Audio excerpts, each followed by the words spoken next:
Okay, I guess now it starts recording.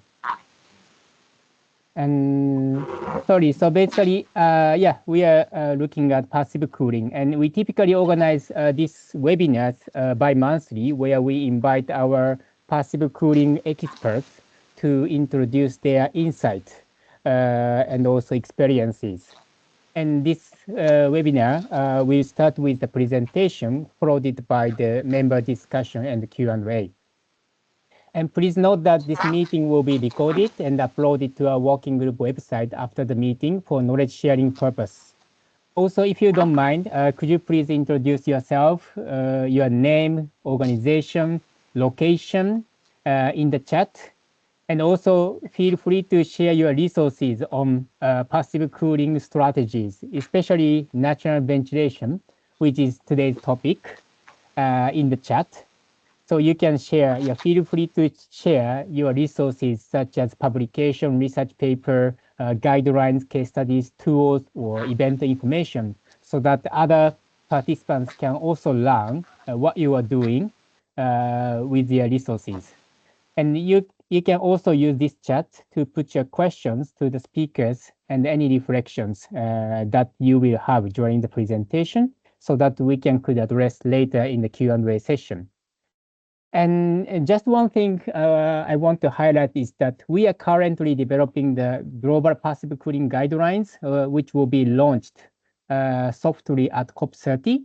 And I'm going to share with you, we actually shared with the working group members, asking them to review the guideline, but let us share with you the link again in the chat later. But basically what we want to request you all to please, if you have time, please review the draft and then send us the feedback so that we can reflect your comments in the guidelines to enhance the contents. And also all the reviewers' names and organization will be acknowledged in the final publication. And also we are asking you to share with us your case studies on passive cooling. I'm also going to share with you the template here in the chat later, but we basically want to rely on your great experiences because these resources are needed by like countries who want to update their building energy code on passive cooling and also educate local design practitioners to accelerate passive cooling. So I'm going to share with you a template later, but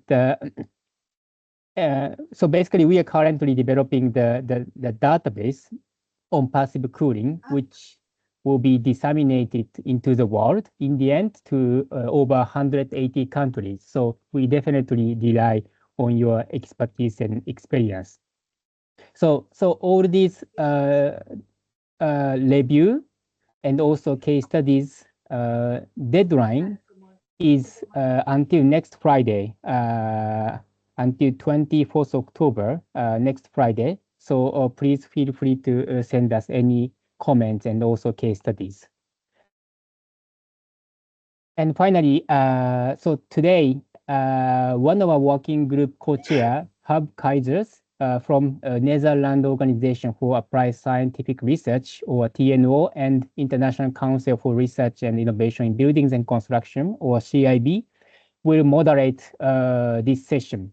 So without further ado, let me give a floor to Hub to explain a little bit about today's contents and introduce a distinguished speaker. So over to Hub. Thank you very much, Janai. I hope I'm audible to everybody. Good to see everybody in the meeting today. As was mentioned, my name is Huub Keijzers, working at TNO and also at CIB. And well, very pleased to announce Anmol Mathur after my first initial short presentation on, or discussion actually, on the importance of passive cooling. We all know that the climate is heating up. We all see that actually the energy used for cooling and the CO2 produced by cooling is well, likely to dramatically increase. Luckily, we have a natural way of beating that, at least for power, which of which methods the natural ventilation actually is one of them. This is not new, of course. I still remember when I was at my grandparents years and years ago. In the meantime, we just opened the front door and we opened the attic, and things were just ventilating. Also in the Netherlands, where it's not as hot as in India and other locations. But in summertime, this really was the way to go.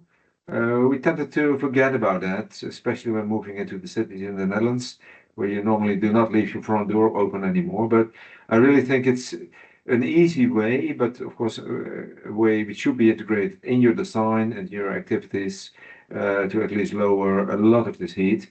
And combined with sufficient insulation, doing that during the nighttime will help you already a lot during the daytime.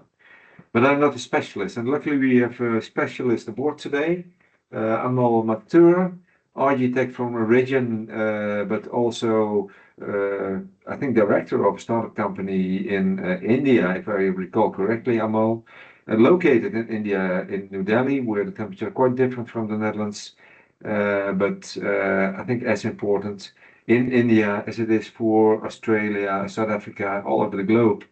I don't think my Canadian friends are here today, but also in Canada during the summertime it's already dramatically heating up. So let's not spend the time listening to me at this moment, but really directly go to Amal.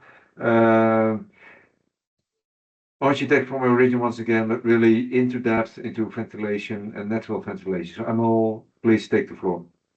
And anybody have Thank you. questions, put it in the chat, please.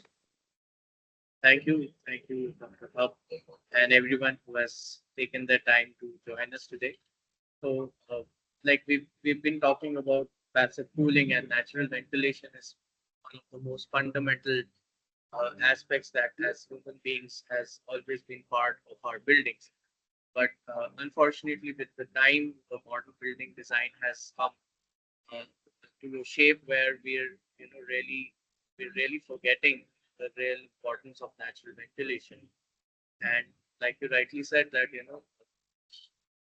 not just India, I mean the uh, European part of the world and even US and Canada, we're seeing a lot of overheating during the summer months. So from there, I'll just probably get started with some basics. Of course, I do believe that um, folks over here are already seasoned professionals, but I do take this stage as an advantage to reinforce the fact that we have to go back to our basics. So my agenda today is that I hope my screen is visible and the slides are coming properly.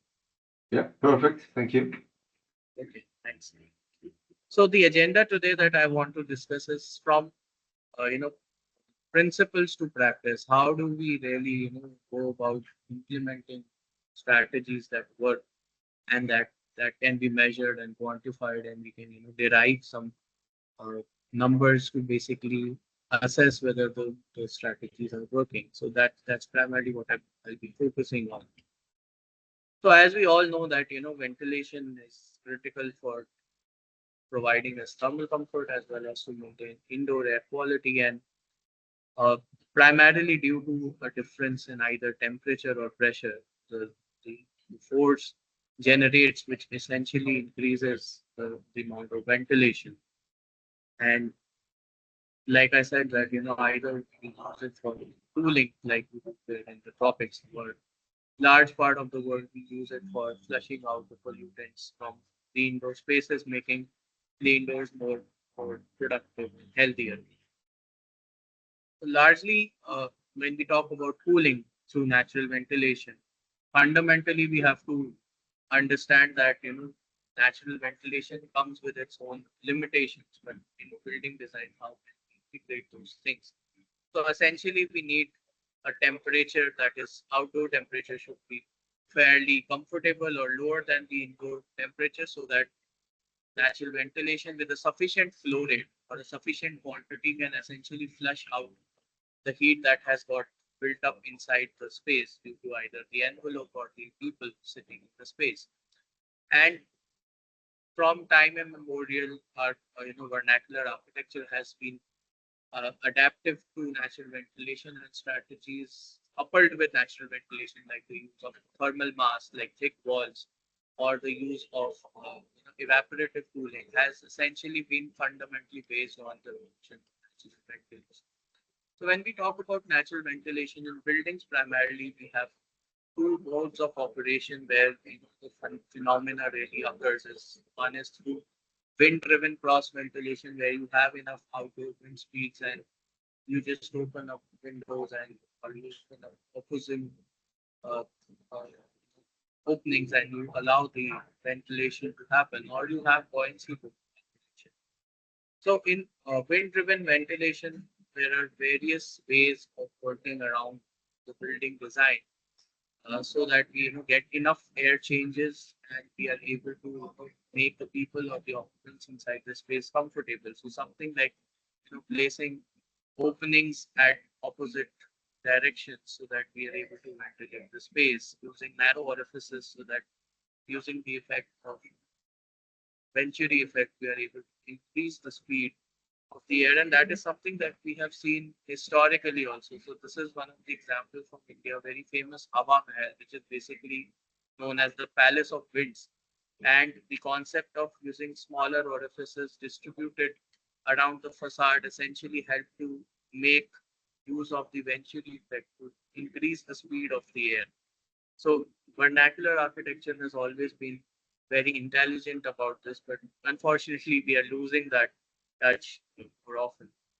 Even in modern adaptation, we've seen architecture that has used a balance of mechanical ventilation, very low energy systems like simple ceiling fans, but coupled them with design strategies like orienting naturally ventilated spaces ahead in front of the air conditioned or occupied spaces so they act like a buffer, and then further shaded by again perforated screens which allow the wind to pass through as well as to maintain a certain lower temperature.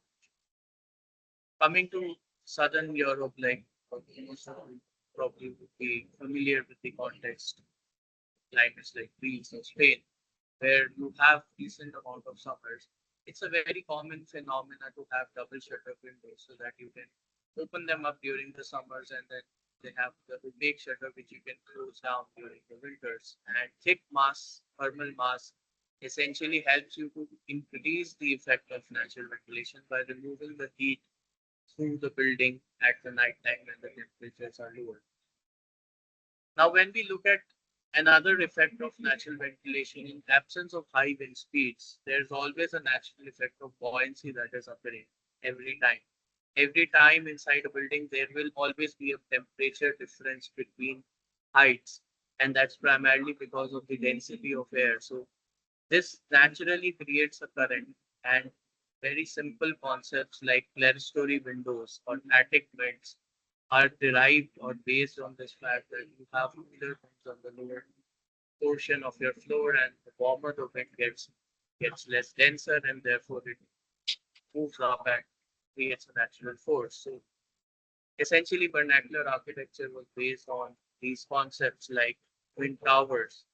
A lot of Middle Eastern countries and African countries we have seen they couple the wind towers with evaporative cooling and therefore creating or enhancing the effect of natural ventilation to further cool down the buildings.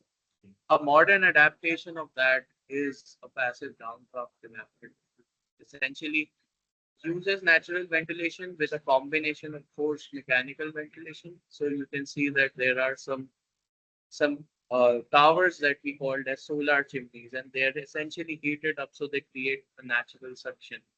And the central tower, which has evaporative cooling because of the density and the mass of the cool air, it sort of settles down. So this continuous movement is what creates a flow of air, and therefore it is largely dependent on natural ventilation, but using more advanced techniques.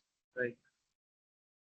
Again, earth air tunnel, very common in the European context, where you essentially use or leverage the thermal mass of the earth to cool the air temperatures further down.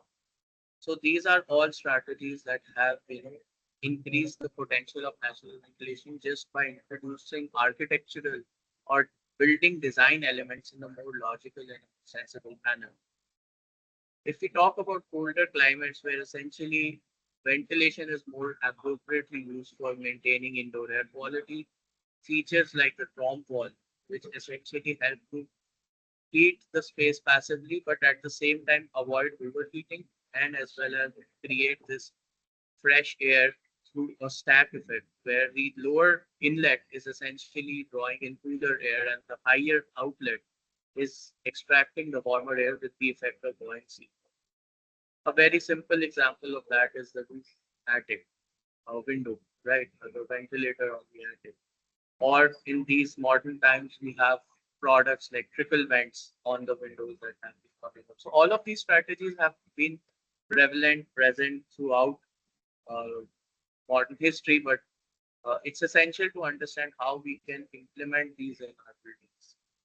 So unfortunately, like I said, that now with the increase of air conditioning and the rising temperatures and worsening air quality, we are seeing a universalization of architecture, and buildings are getting more and more airtight and insulated as well as air conditioned, so that the breathiness of the buildings is being lost, and that's essentially what is increasing the consumption of energy tremendously.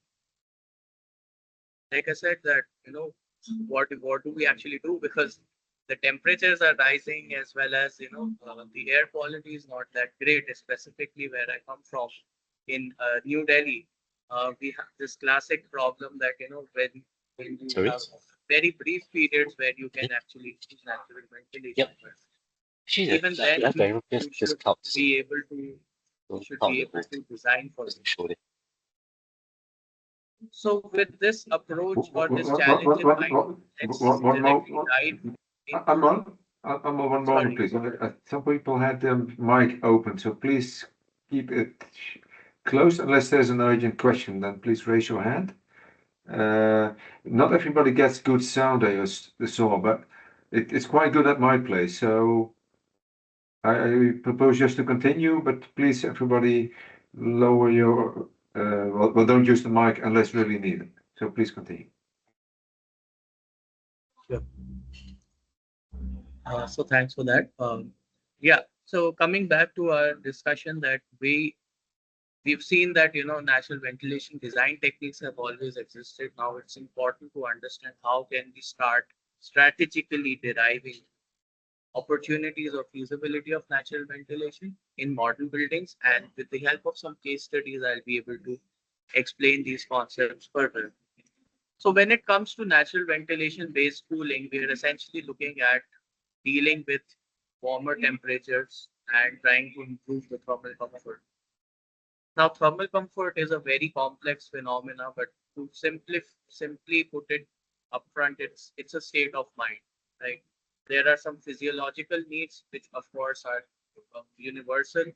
People have built adaptability to it, but it's largely psychological, where your expectation to comfort primarily depends upon the context that you live in. So for people like us who are in India, we've largely been dependent on natural ventilation, and still less than 30% of Indian population owns air conditioners in their houses. It's one of the main reasons of that is affordability, but another reason is also that over the years we've built resilience to it. So natural ventilation essentially helps us to take care of three main components of thermal comfort, which is air temperature, ventilation, airspeed, and the humidity. A combination of these three factors can actually help us leverage the use of natural ventilation and increase the amount of times when we can actually use it. So talking about adaptability, like I was mentioning, that in a conventional comfort approach, which we see largely advocated by air conditioning uh, agencies and organizations like ASHRAE, uh, a single set point temperature is what essentially used to define comfort, and it was defined universally. But that's not the case. When we start looking at more adaptive nature of human behavior, we can see that warmer temperatures, but with slightly more velocity blowing through, would essentially translate into the same kind of thermal sensation. So to put it in simple words, a slightly warmer temperature is also acceptable, and with higher air speeds, it can give us the same kind of sensation or a feeling towards the comfort while the air conditioner is also running. And lately, in the late 2000s, this concept was established by large uh, uh, bodies of researchers, not just in the European context, but also in the American context, and then followed by in India somewhere around in 2010. This whole debate about adaptive comfort started to rise, and formally it was put together through an adaptive thermal comfort model that became essential part of ASHRAE and as well as other building codes. What it essentially means, and you can see it on the graph, I think most of you might have looked at these kinds of graph. It essentially tries to plot a relation between the prevailing outdoor temperatures to the expected comfort temperatures, the operative temperatures, which essentially are a combined effect of air temperature and the surface temperature of the space. And with an increase of airspeed, you can further push the envelope. So that means that, we do have a lot of opportunity to naturally ventilate our building, and we must be sensitive enough to identify the opportunity based on our climate. Now, if I talk about any climate, right, any climate or any comfort model, be it ASHRAE, be it the EN standards, or be it in our case, the Indian model for adaptive comfort, we usually have a range of acceptable temperatures. So anything which falls in the range is essentially understood as being comfortable. So there'll be temperatures which would be warmer than the range, or there'll be temperatures which would be cooler than the range, right? Anything which falls within the range is something that we can leverage. If we are additionally trying to deal with humidity, which is the case in most of the tropical climates, very simply put forth, you can divide the whole year into 9 categories, right? From cold and humid to hot and dry, and you can see what kind of temperatures and humidity conditions exist. And this becomes the first step to identify where essentially you can do natural ventilation, right? So anything which falls in the comfortable band, and if you're not too concerned about humidity, you can see that these three chunks, which is humid, comfortable, and dry, these are essentially your opportunities to start exploring natural ventilation. To elaborate this, the graph that you are seeing here is slightly complicated, but essentially explains the same concept. You can see all the 8760 hours of the year. So you can see all the 365 days on the x-axis and 24 hours on the y-axis, and each hour is color coded by these 9 categories. And you can see that, which time periods are more comfortable, which time periods you can actually use natural ventilation. And you can also align this with the type of building. So for example, if we look at a school, right, we are mostly operating from 7 a.m. to 3 p.m. And that's the time where we can do natural ventilation, which will be most effective. But if we are looking at a residential building, the night time is what matters the most, right? So these kinds of graphs and the data crunching on the outdoor air temperature can actually help us to understand where we can do natural ventilation. So in a similar to this context, there have been certain studies, and one of the studies that I am showing you right now is jointly done by SEPT University, Ahmedabad, with Loughborough University, and they tried to categorize different climate zones in India. So in India, we usually have 5 climate zones: hot and dry, composite, hot and humid, warm and humid, and moderate and cold climates. So essentially, by the same logic, where you can identify hourly hours based on the outdoor air temperature, you can actually understand how many hours natural ventilation will be feasible, right? And you'll be surprised to see that a lot of places which usually seem inappropriate for natural ventilation also provide leverage to natural ventilation in a large part of the year, right? So just to give you an example, in New Delhi, where I come from, we have a very warm summer. The temperatures can exceed up to 45 degrees Celsius also. And we also have very cool winters where the lower temperatures can drop as low as 3 degrees Celsius.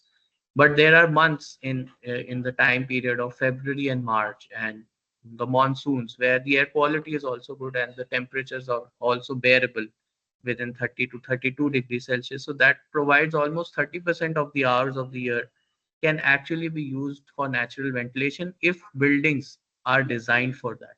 And if you look at 30%, it's a large number. If you can offset that amount of air conditioning, you can save a lot of energy. And not just in Indian context, these studies have been done throughout the world. So climate like San Francisco, which is warm and marine, also presents a lot of opportunities for natural ventilation. So the crux is that we try to understand our outdoor conditions and logically bin it into comfort zones, depending upon whichever comfort model we are more used to, be it the EN standards or the ASHRAE standards.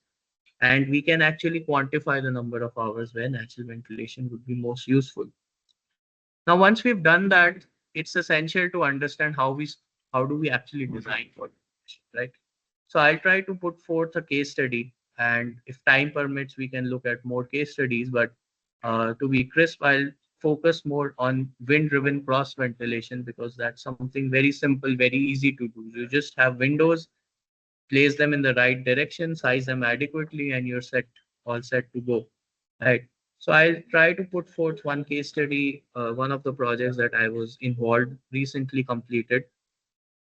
So we are looking at a school, and essentially in a school you have a large internal load. You have a lot of people sitting inside classrooms, or almost 25 to 30 people sharing a 40 square meter classroom. So it actually becomes very difficult to manage uh, natural ventilation, but still we can get some leverage, right? So the climate that we're looking at is warm and humid, and the temperatures usually do not go more than 35 degrees Celsius. Uh, on an average, there are few months like in the month of May and June, we really have very high temperatures, but moreover, more or less throughout the year, the temperatures are stable. So this is an interesting concept that I want to talk about, right? In a lot of buildings nowadays, specifically in the Indian context, we have started to uh, integrate this concept of mixed mode ventilation, right? So you have natural ventilation on one hand, where you're purely relying on non-mechanical means to provide comfort. And you have air conditioning, where you're just sealing the building, making it agnostic to the climate outdoors, and you're just relying on the use of air conditioners or heating systems. But what happens if we have something in between, right?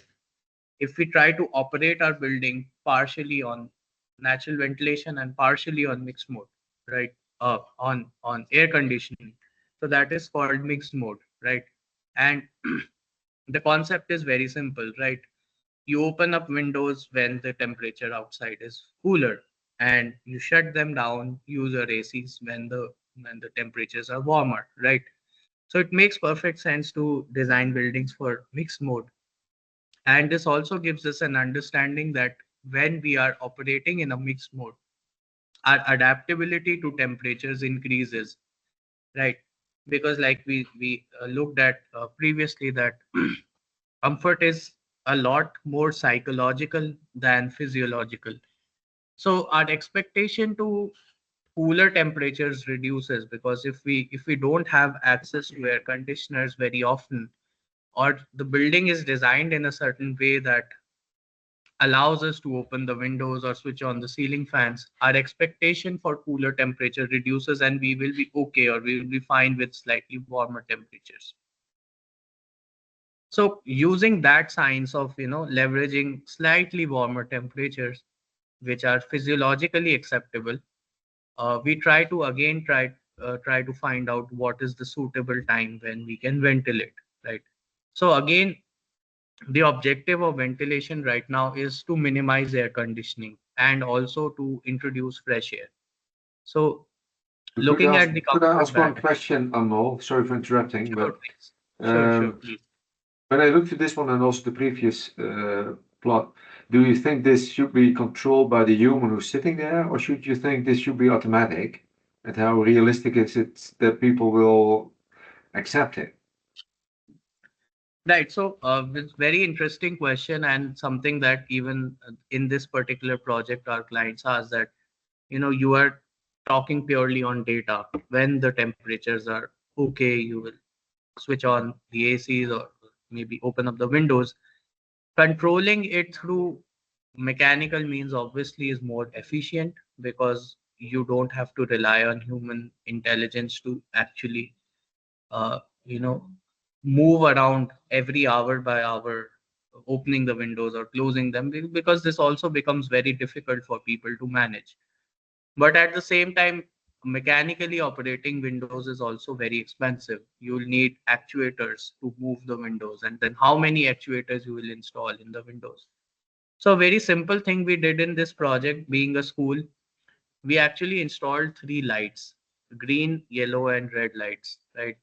And the kids were told that, when you enter in the classroom in the morning time from 7 a.m. to 10 a.m., that's when the temperatures are fine. Please open up all your windows. So after 10 a.m., the light would turn into yellow, which meant that, we'll close most of the windows, but we'll leave just a small vent open so that the fresh air or the air exchanges to dilute the carbon dioxide can still continue. And during the hot period, when, around 12 noon and 2 p.m., that's the time when the temperatures are really, really hot and ventilation is not sufficient. That's when the lights turn red, and mostly the air conditioners would be centrally operated, so they would turn on. But we relied on humans, and or rather the kids, to actually operate the window. So there could be a clever integration of mechanical means as well as human operations, which can be integrated. And largely this information has to be simplified, right? So you can see in the map that the data is showing us hour by hour changes in the conditions, but it's very difficult to keep switching things on and off in an hour. The response time is very small, so we have to develop strategies which group the response time maybe for 2 hours, 3 hours, so that people can still uh, it is still feasible for people to. So coming back to looking at how we went about designing. So the first step was to identify the period of time where natural ventilation is most feasible. So we understood that the mornings when it just starts at around 7 to 10 a.m., that's absolutely perfect for ventilation to take place. And it's only in the afternoon that we need to switch on to the ACs. So we identified this time period because it was critical for us to design the windows in a way that we can use ventilation specifically in this period of time. The next set of exercise was looking at the larger context, right? So when we start to design natural ventilation, we don't just have to look at our building, but we also have to look at the context, the buildings that are adjacent to our buildings. So fortunately, in this case, since we are designing a campus, we had leverage. But in projects where you don't have leverage, you can still rely on mechanical means slightly to increase the flow of air. But in projects where you're doing a campus level design, these strategies are really helpful. So they're very simple, very intuitive things, like placing the building blocks at a slight angle to 30 to 45 degrees of the prevailing wind direction can actually minimize the wind shadow area, which is essentially a negative pressure zone which gets created when any building is obstructing the main windward direction, right? And then inter-building distances. So a good inter-building distance is roughly 3 times the height of the buildings, which allows the common area in between these two buildings to also be ventilated. So these concepts are very simple, but of course they need to be taken into consideration while designing campus level projects. So in this project, we tried to take care of these strategies. We looked at the wind data, and specifically for the hours, which was 7 a.m. to 10 a.m., we tried to understand which was the predominant wind direction mostly throughout the year. And based on that, the whole campus was laid out. And of course, we can go to more complex tools and simulations like CFD to validate our analysis, but essentially it is all first principle driven. So here also our objective was that the maximum we can give exposure to individual building blocks, the better it is, right? So we were able to increase the wind speeds between 0.6 to 1.2 meters per second, and provide access to a large number of classrooms. And almost 60% of the classrooms were facing the windward direction, which made it feasible for natural ventilation to actually take place. Now, coming back to the building, the biggest question is that how to size the windows, right? We've looked at the period of time through our outdoor temperatures and comfort model. Essentially, natural ventilation is removing the heat that is built up during the peak summertime, right? So it's a simple heat balance equation that we need to solve. We need to find the heat generated inside the space, which can be due to the envelope, which can be due to the occupants, the lights, the equipment, and the direct solar radiation, right? So the first thing is to quantify the amount of heat. So either we can use simple heat balance equations, or we can use complex tools like heat load analysis using simulations, or tools like HAP, Train Trace, or Equest, right? But essentially, we need to first find the heat load, right?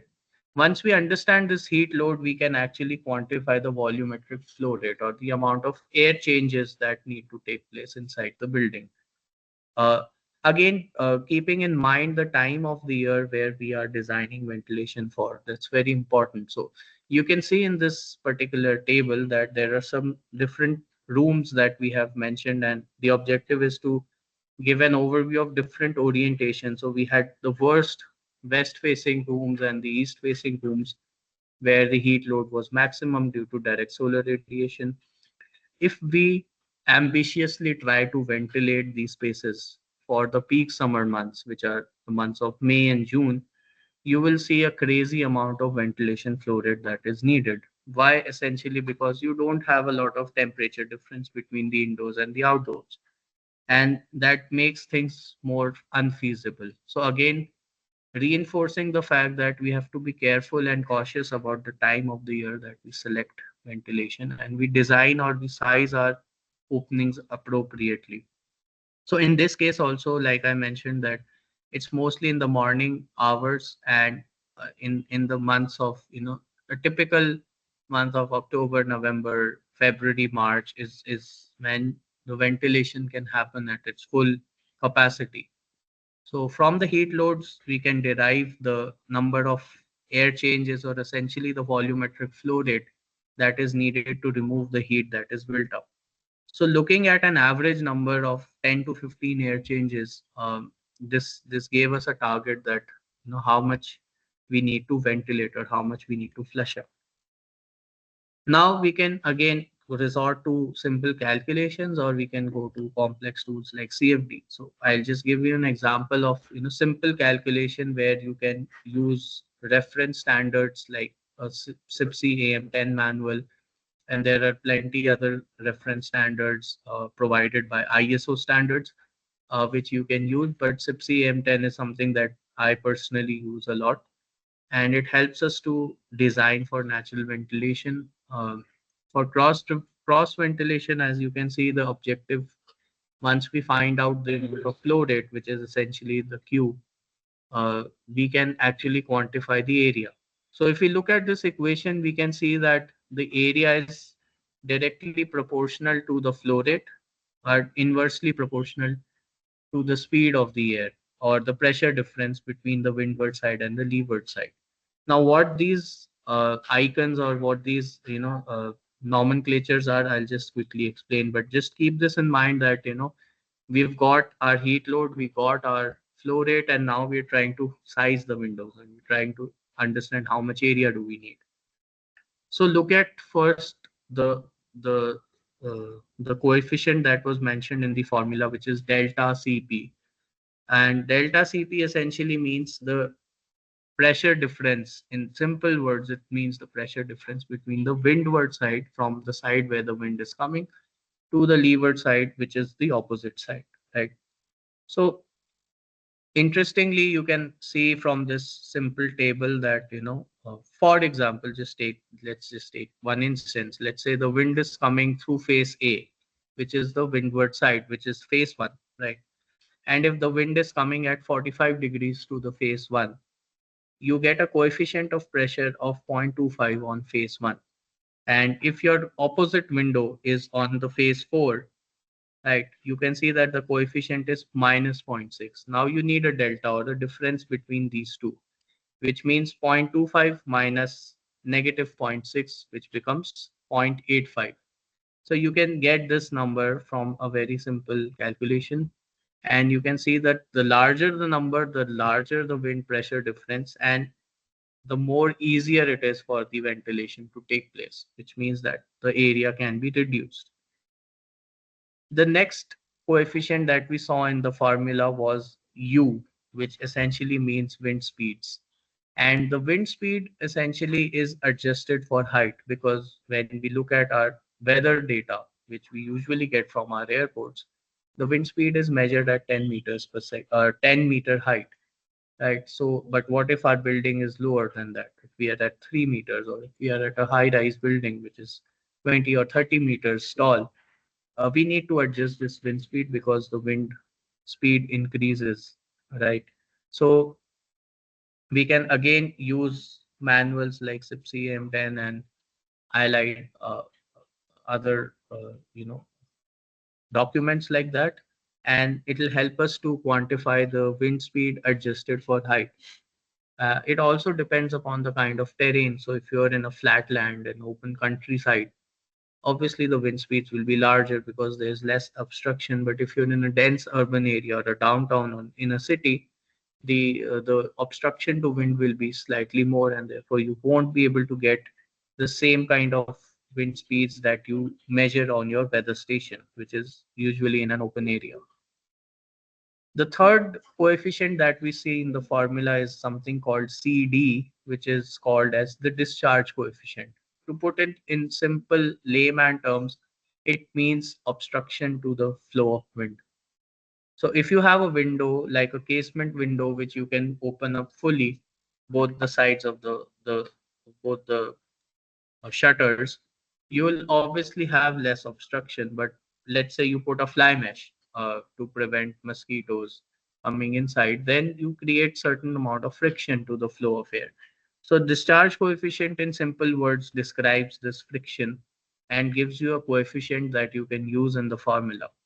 So the lower the discharge coefficient, it means more obstruction, it means more friction. So if we put up all of these things together, like we quantified the heat load from our building envelope and internal loads, from there we got our area, the flow rate that we need to mitigate that kind of heat. Then we got our discharge coefficient depending upon the design of the window that we choose. We get our height adjusted wind speed, which is U. And based on the face, the opposite faces on which we place our windows, we can compute the pressure difference. So if we put all of this together, we'll get the area that is required for the windows to be able to remove that kind of an heat. So for this particular project that I was explaining, doing all of this maths helped us to, arrive at roughly 8 square meters of window area to provide 15 air changes for a 40 square meter classroom, which roughly translates to somewhere around 20% openable area to the floor area ratio, right? So this area now is supposed to be divided or distributed in a way that we maximize ventilation. And then how do we do that? We look at the basic thumb rules, like I had explained to you, that placing the inlet on a lower side and placing the outlet on a higher side makes use of both natural wind speeds as well as buoyancy. So it allows you to ventilate even better, right?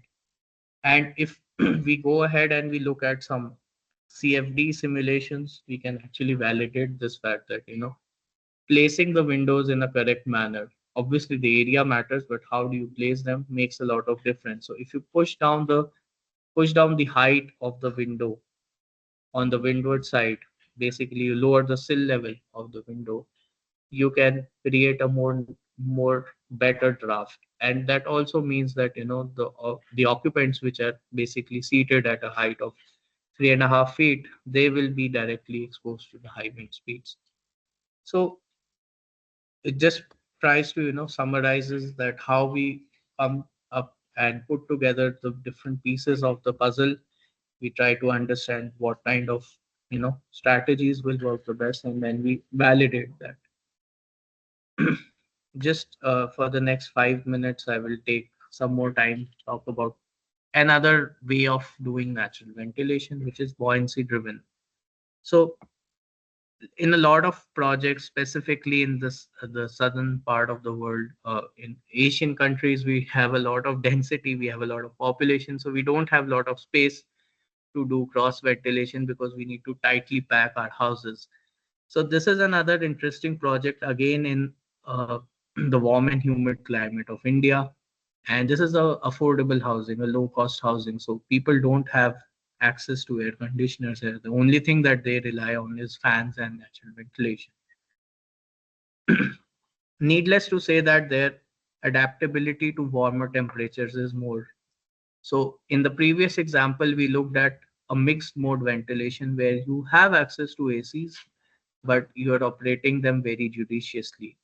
But in the case where you don't have access to air conditioners, you'll probably settle in for even warmer temperatures. Now, all of these thermal comfort models are in sync to the physiological needs, which means that none of them tell that you can stand in the scorching sun and still be comfortable, but they still leverage the adaptability of human body, and they profess that slightly warmer temperatures like 30 to 33 degrees Celsius. Of course, this is particularly built for the Indian context, but the concept is that you can accept a lot more temperatures if you have the right kind of wind speeds to flush out the heat. So leveraging that, we resorted to again sizing the windows. Now in this case, like I said, that we don't have a lot of opportunity to do cross ventilation because our houses are tightly packed, and mostly we have only one face exposed to the ambient. So buoyancy driven ventilation is the option, that default option that we can look at. And buoyancy driven ventilation, of course, is not that effective as cross ventilation, which is wind driven, but it still helps you to remove the excess heat, and with the means of simple low cost measures like a ceiling fan or an exhaust fan, you can essentially increase the flow rate. So in this particular example, like I told you, that we don't have a lot of opportunity to do cross ventilation. Some rooms had windows where we can do cross ventilation, but mostly the bedrooms had single sided ventilation. So the idea was that how do we size the windows, how big the windows should be, so that we can remove enough heat to make these bedrooms comfortable. Now, mostly the houses would be occupied during the night time. We expect people to move out for work during the daytime, so the occupancy is low.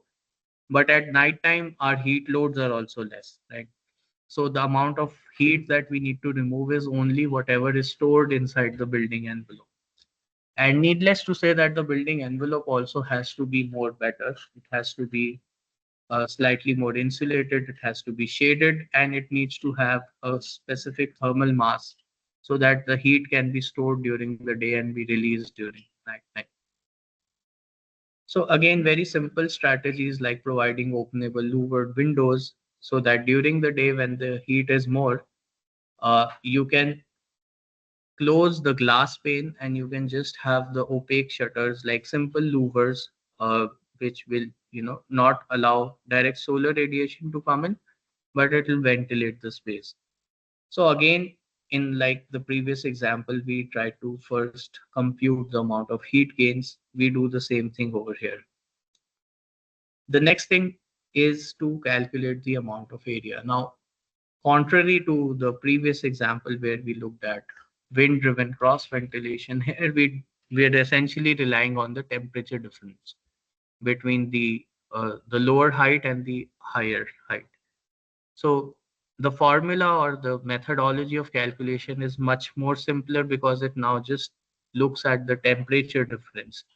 And you obviously need to quantify the amount of flow rate which comes from the amount of heat that you need to dissipate. But the largely driving phenomena here is the delta T, the temperature difference. So again, doing some maths, we can compute the amount of air changes. Now, to just put out an interesting fact, in the previous example, since we had a lot of speed in the air, cross ventilation was happening for a large room of 40 square meters where almost 20 kids were sitting. We needed 15 air changes. Here, just for a small bedroom, which is almost half the size of that room, we need 15 air changes. So you see the drastic amount of difference that, if you don't have enough wind speeds, you will need a lot of more air changes. So either you do it by the means of exhaust fans or ceiling fans, or if you have sufficient aperture available, sufficient area available, you can design accordingly.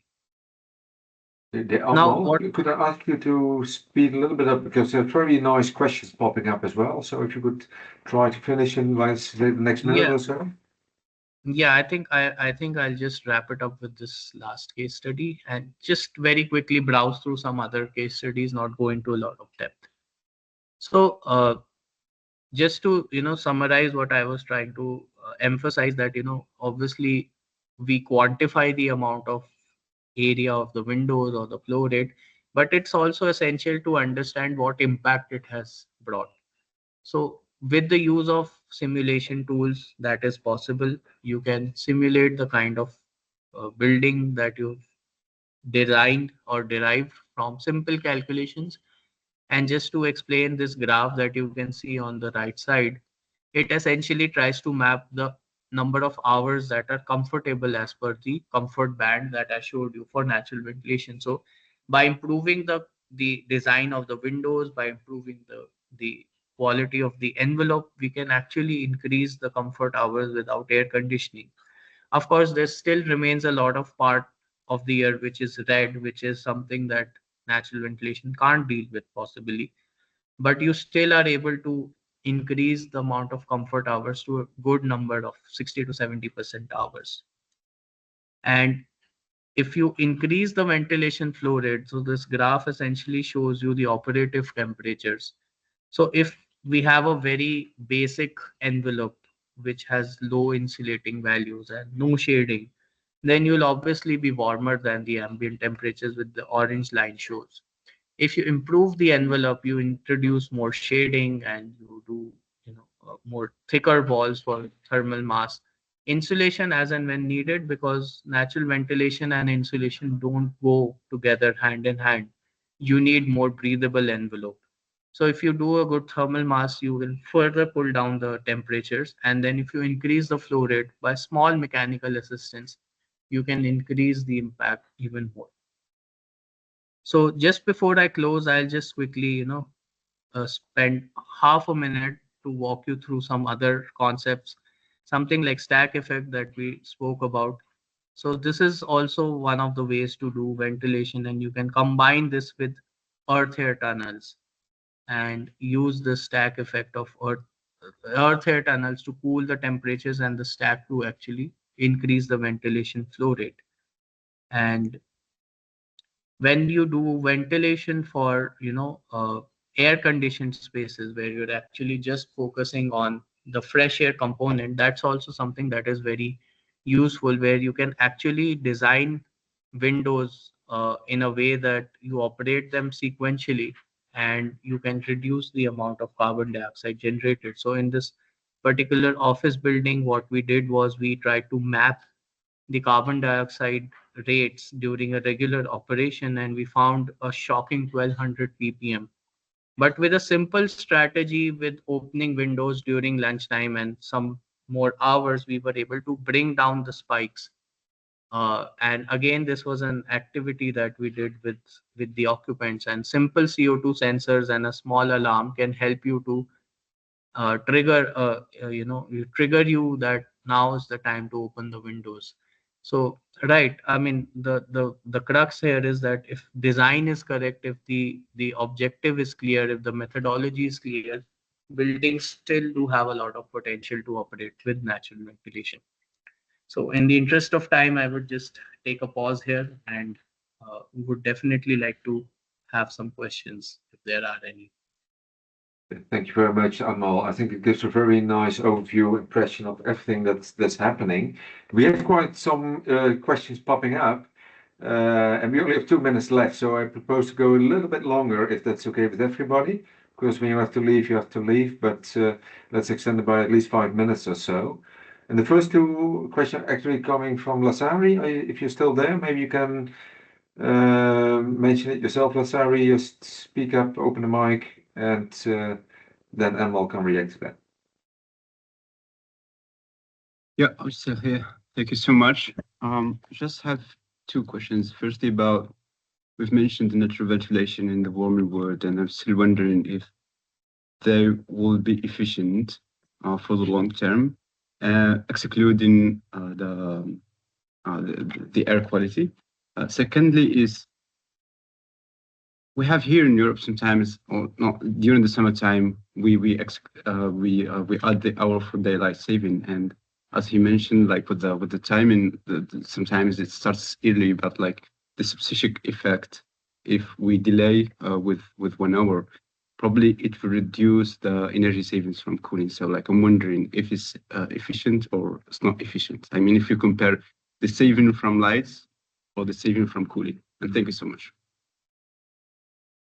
Right. So thanks for your question. So I'll take the first question, which essentially you're very right in saying that with the kind of air pollution that is happening and the kind of rise of temperatures, the feasibility for natural ventilation efficiently is decreasing. But of course, like I mentioned, these projects are from the Indian context, and when needs are larger than your means, that's essentially most of the developing world. You have to be considerate about forcing people to rely on mechanical systems. So again, the air quality issue is something that is being dealt with on both an urban level as well as a building level.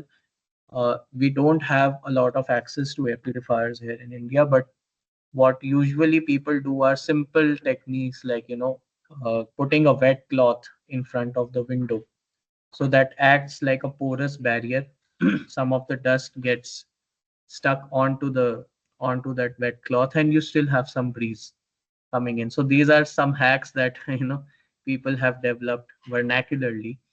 But of course, you're very right, the relevance of ventilation will decrease. But if you look at the European context, what is happening right now, that we are overheating, so summers are becoming unbearable. So if you look at the United Kingdoms, like AC air conditioner was never a concept. Buildings didn't even have provision for fans. So if you don't have windows that can open up, you're essentially trapping yourself inside a glass box and making things even more worse. So I think that while the opportunities are reducing, but it is still relevant, and depending upon the context, it must be at least provided in the buildings. You can't eliminate provision of natural ventilation for buildings. That is disastrous.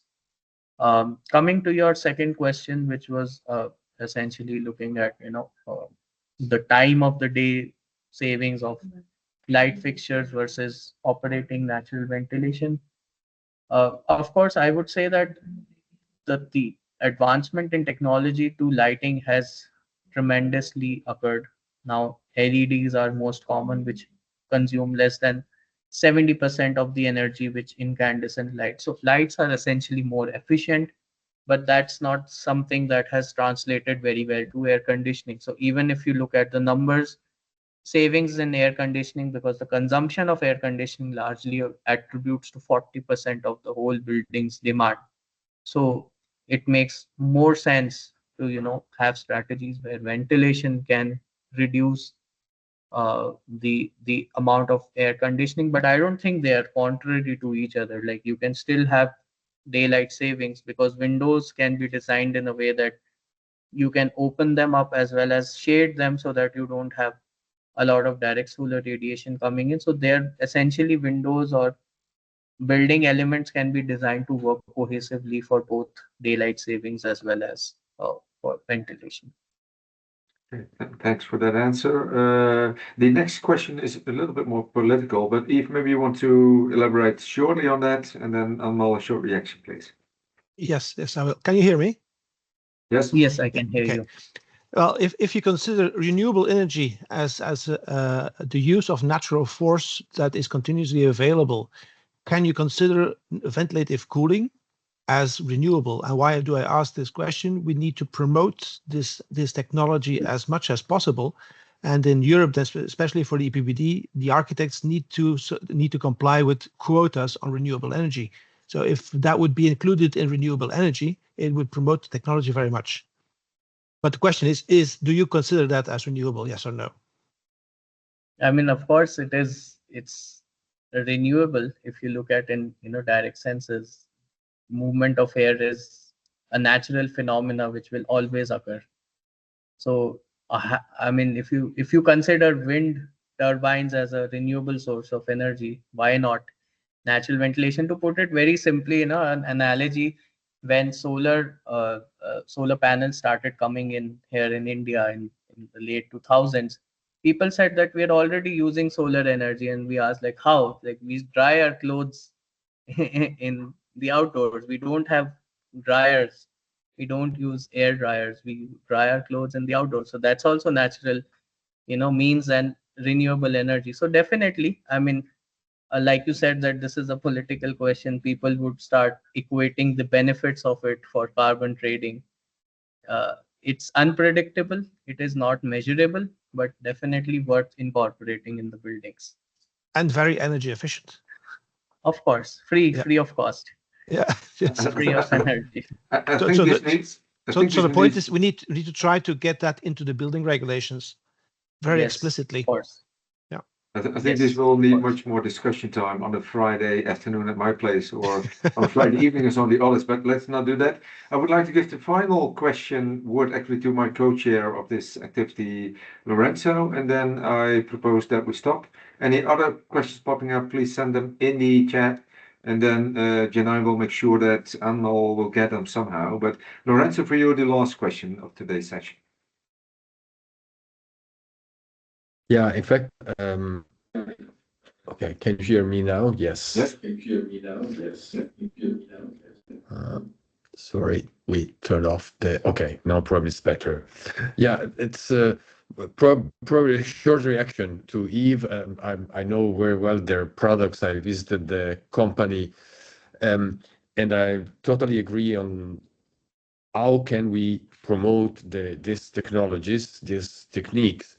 I'm not sure that the marketing point of equating them to renewables is correct, but I'm open to discuss it because we have already a lot of confusion between renewables I think the way I see it is that we need to have in legislation very clear the point of reducing energy needs as the first thing, rather than doing primary energy, CO2, overall object that can be done combining a number of things, and the reduced demand first disappears. So whichever way and I see more clear to continue to push for reducing demand first as the mandate. And I see legislation, so not a very hot country like Switzerland, where it's very clear that solar protection and night ventilation and thermal mass to act with night ventilation are mandatory. You need to do it in every building. And so, okay, how to do it? Open as a question, but that's obviously the objective that I think we share. It's based on physics, not on ideology. I think you have an agreement. You already convinced him in this good discussion, Lorenzo. Well, was there also a question you have for Anmol, or is it good to finish it like this one? This is your opportunity, Lorenzo, for the last question in this session. Yeah, I don't know if from the group of students we have some questions that Andrea might have collected. I'm glad that they could follow, and I propose that we try to have more classes in the future while we go. But Well, if no urgent questions pop up, I really enjoyed this afternoon session, or today's session, I should say. Let's not say specific time of the day. So it was great having you in, Amal, and doing the discussion. I think on behalf of everybody, thanks very much. I'm not sure whether, Jenna, you're taking over the floor, but otherwise I'll make some advertisement for actually the sessions that we have bi-monthly, really on similar topics, all showing the benefits of passive cooling, different methodologies, and I hope you'll all join for the next sessions as well. But maybe, Jenna, you had some final words for today's session.